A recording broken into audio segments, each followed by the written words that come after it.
sudden deceleration. How not to use centrifugal force. And we'll see what happens if you choose to ignore a boat's inertia. But first this.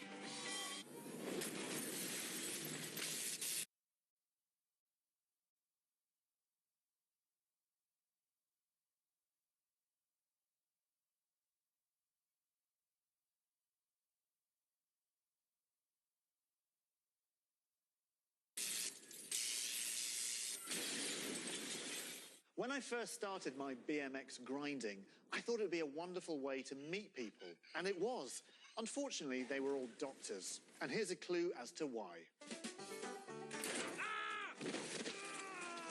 Are you all right, man? I don't think he is. And you'd think that would put people off. But you'd be wrong. This is going to be good.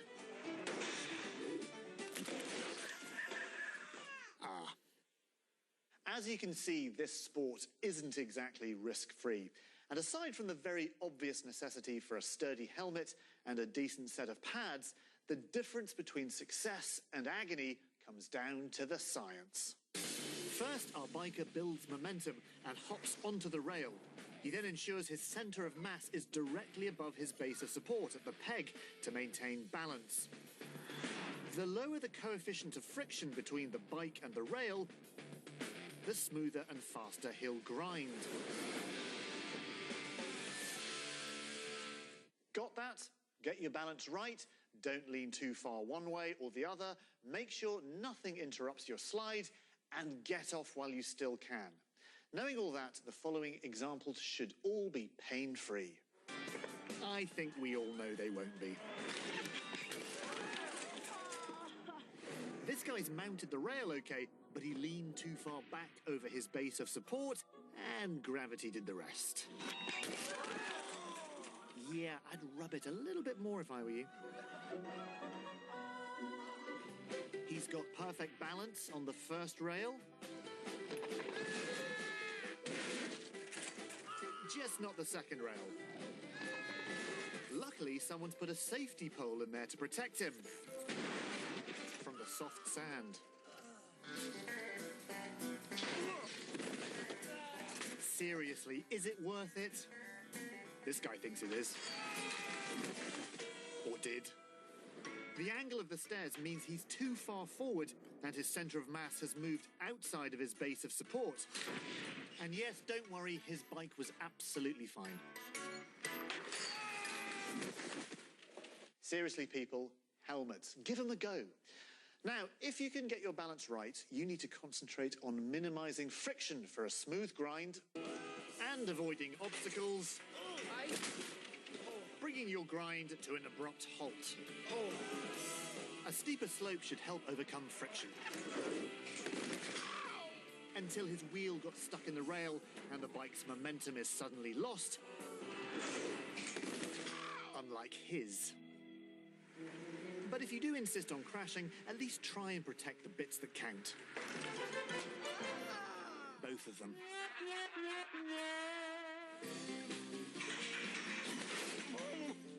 And that's it. Let's leave them to their fun.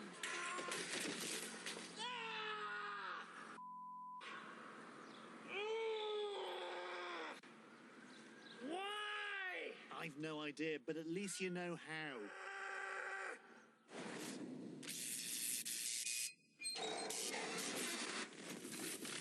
Gosh, just imagine it. Buying a boat, sailing away, leaving all your troubles behind. Back a bit. Yep, back a bit. Back a bit less. All aboard. That's okay, he wasn't invited anyway.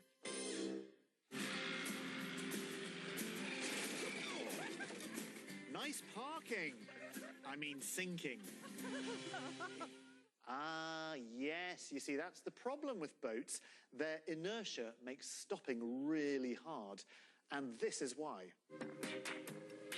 A boat in motion has inertia, which means that it will stay in motion unless a force acts to stop it. That's Newton's first law. So to slow down quickly, boats need to create their own opposing force using things like propellers or jets. However, the bigger the boat, the greater the inertia, and the more force and time it takes to maneuver. So you need to counteract a boat's forward inertia, and as it's a boat, it takes time, so a bit of foresight pays off. Thankfully, you wouldn't captain a boat unless you fully understood these principles, would you? This guy's got a big, powerful engine, easily enough to override its inertia. Oh shoot, oh shoot! He may have the power, but he's also got no idea what he's doing. Luckily, I can tell him. He's ruining his boat. Amateurs. If you can't master inertia, you are going to struggle. But at least the pros know what they're doing.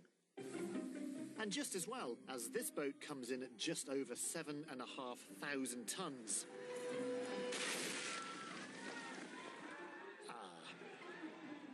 The sheer size of the ferry means the boat's inertia is massive, and the captain didn't leave enough time to counteract this force and stop. That said, it stopped pretty effectively once it hit the land.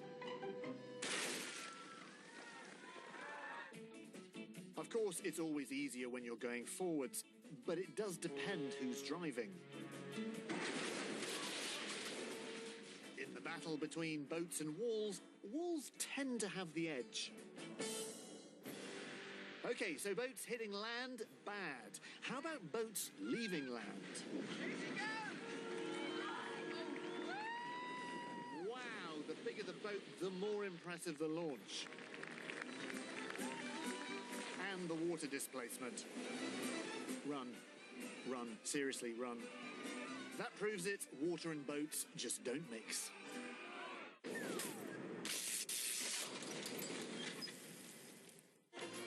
Can you guess what science this dirt biker is going to show us?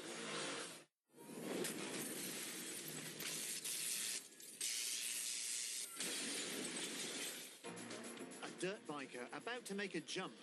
But what science will he demonstrate? Its trajectory and impact force. As soon as he leaves the ramp, the biker follows a parabolic trajectory whose height and length is governed by his speed and angle of takeoff. Once in the air, there's nothing he can do to avoid the impact. Or the repair bill.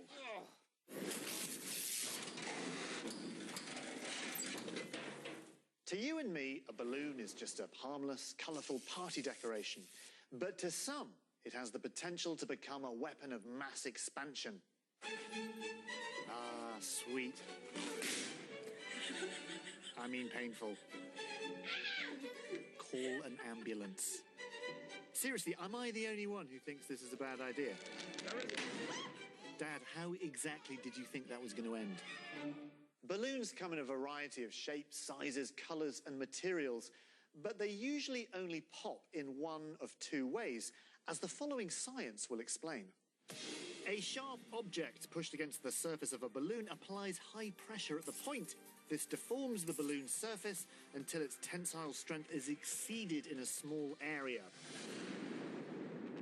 Pressing the balloon between two wider surfaces distributes the force more evenly. So more force is needed, and the trapped air compresses and flows into parts of the balloon that are not constrained until the tensile strength is exceeded. And the balloon goes bang. So you either pop it with a small force using a pointy thing, or squash it with a big force between two flat things. Either way, the result is much the same. This fruit-based aggressor is using the sharp pineapple leaves to apply high local pressure to overcome the local tensile strength. Why?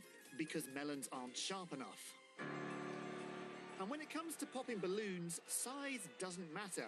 Take this town in America. They've decided to celebrate Christmas. Come on, Rudolph! By impaling Rudolph through the head. Thankfully, due to the non-elastic material and the low air pressure inside of Rudolph, he doesn't explode. which is more than can be said for the joy of Christmas, for the hundreds of kids watching Rudolph die. Happy Christmas.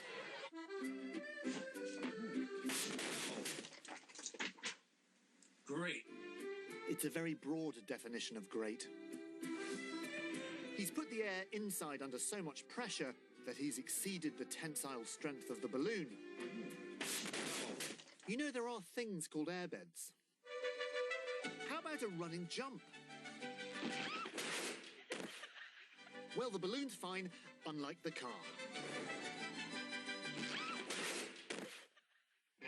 Okay, so how about increasing the pressure by jumping from a great height? Yes, that's the other thing about balloons. They're just a little bit light and floaty and can easily move out of the way. Yes, you get the idea.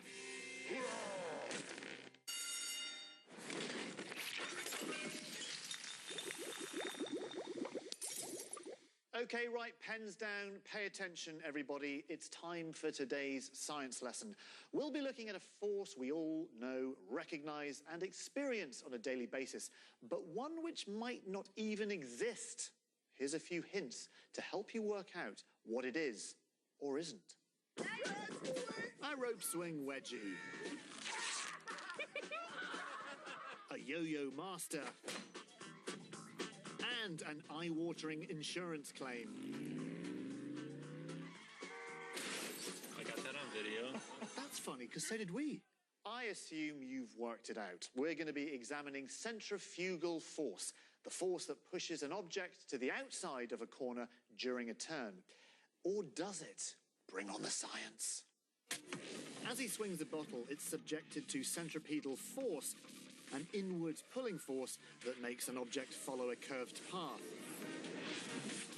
The liquid inside, however, is a separate entity and doesn't experience the same force. So it wants to carry on in a straight line. Normally, we'd call this tendency inertia, but when curved paths are involved, it's known as centrifugal force. So, centrifugal force, or inertia, is the force you feel as your body tries to carry on in the same direction, while centripetal force is what makes something move in a curve. Okay, armed with the basics, let's see how you fare with a little quiz on our old friends fugal and petal. Question 1. When towing an object, can it go faster than the object towing it? This guy's commuting to work using centripetal force and a rubber ring. I suppose it's one way to beat congestion. The centripetal force subjected him to sideways motion while the car continued to pull him forwards, increasing his momentum beyond the car towing him. Of course, after he hit the tree, he was no longer going faster than anything. You good? Here's someone else misusing centripetal force, but thankfully, he's nowhere near any trees. Just a wall. The kayak is being pulled sideways in arcs by centripetal force, but when the car changes direction, his inertia or centrifugal force makes him carry on in a straight line and into a shed.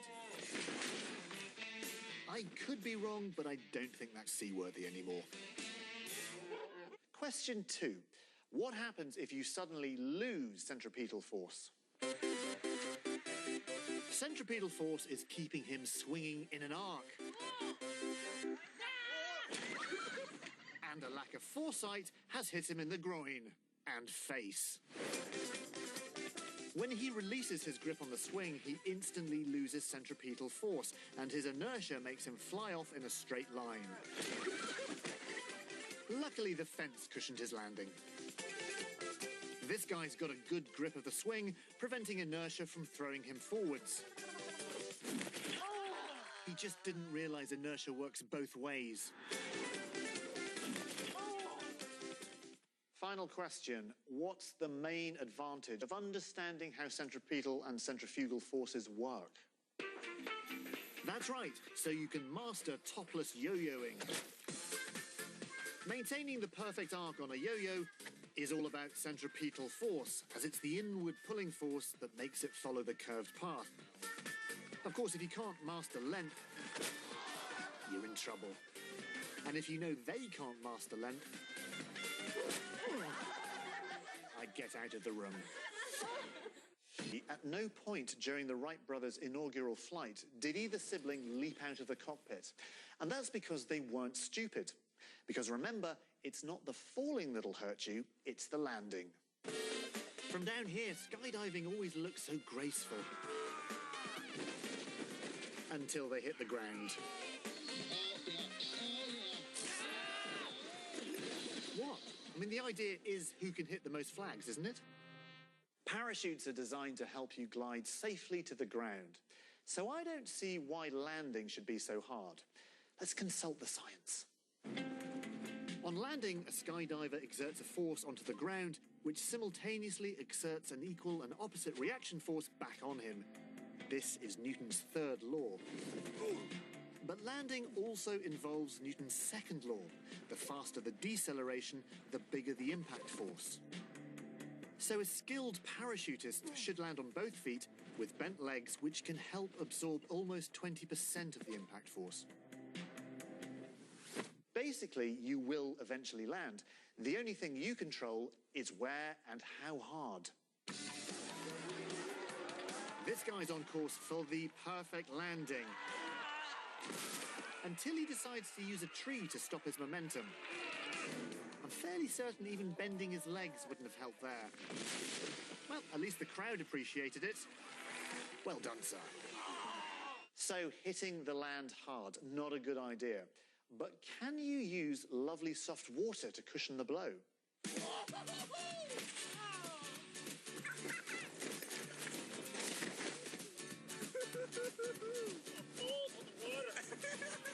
Well, there's your answer. Liquids barely compress, so it's the equivalent of smacking into a solid surface. And because he hit it at an angle, he literally bounced across the surface before the friction of the land stopped him. And his balls. This guy knows all about water's lack of compression, so is aiming to land on the other side of the pond.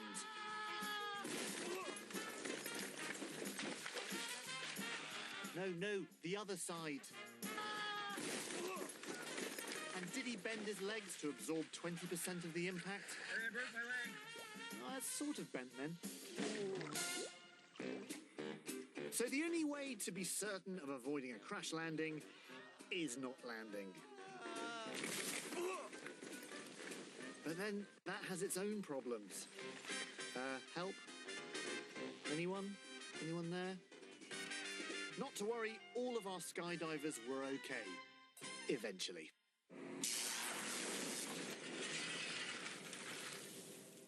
As you know, I'm famous for my sense of balance and core stability. And that's because I mastered the balance board at a very early age. It works for me, as I can take it anywhere and squeeze in a quick workout, even over lunch. Get it right, and you're a hit with the ladies. Get it wrong, and you're a hit with the floor. If you are going to spend your hard-earned cash on a board and a pipe, you might as well know what it is you're actually doing. So here's some helpful science. A balance board is like a seesaw that you stand on. To balance, you need to get into a state of equilibrium by getting your center of mass above your narrow base of support. But because it's not stable, you need to make continuous fine adjustments with your limbs to get back to that point of balance. The higher your center of mass, the harder it is to maintain your equilibrium. Simple enough. Stand on the board and wave your limbs about to keep yourself balanced. Easy. See, he's got it. He's using his arms to continuously adjust his center of mass to keep balanced.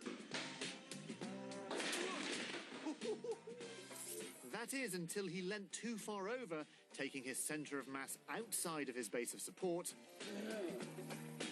and hitting the floor with the momentum of a 440-pound tub of yogurt. And we all know what that's like.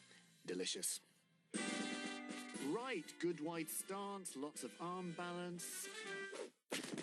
Oh. I'm gonna teach you how to do some tricks. Excellent. Check this out. Being short, this kid's got an advantage as he has a low centre of mass. Just not quite low enough.